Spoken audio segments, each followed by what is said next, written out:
اگر کو تا سره ټیلنټ نه وي نو هیڅ مسله نشته. اگر کو تا سره د چا سپورټ نه وي نو هیڅ مسله نشته.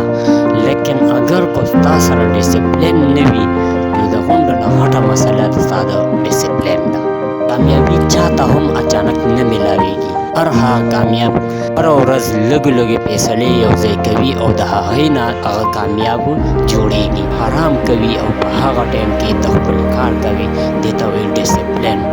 چې کله د ستا د آرام وخت وي ته وایي چې کله هم ستا زړه ستا بدن آرام غواړي او ته هغه کار کوې نو دې ته وایي ډیسپلین. چې کله ستا یو شي ته موډ نه وي او هغه کار ته کوې په زور یې کوې هغه شي د ستا مجبورن کولی نو هغه ته د ډیسپلین په زور کوې. هغه خلک چې آرام کوي او په هغه ټایم کې ته د خپلو خوابونو دپاره محنت کوي او هغه شیز به تا کامیابوي. مخکې به بوځي د کامیابۍ او خپل منزل طرف ته. یاد وساته موټیویشنل په هر چا کې عرضي طور پر وي لیکن ډیسپلین د مستقل دپاره وي.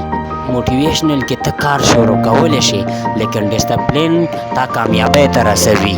دنیا دې ته نه ګوري چې تا کې څومره ټیلنټ دی، تا کې څومره صلاحیت دی. دنیا دې ته ګوري چې ته څومره مستقل کار کولی شي، څومره محنت کولی شي. ته اگر ته هره ورځ لږ لږ کار هم کوي نو انشاءالله څه وخت پس به ته خپل ځان هم ونه پېژنې. دومره به تا ځان کامیاب کړی وي، دا به دومره به تا ته څه میلاو شي.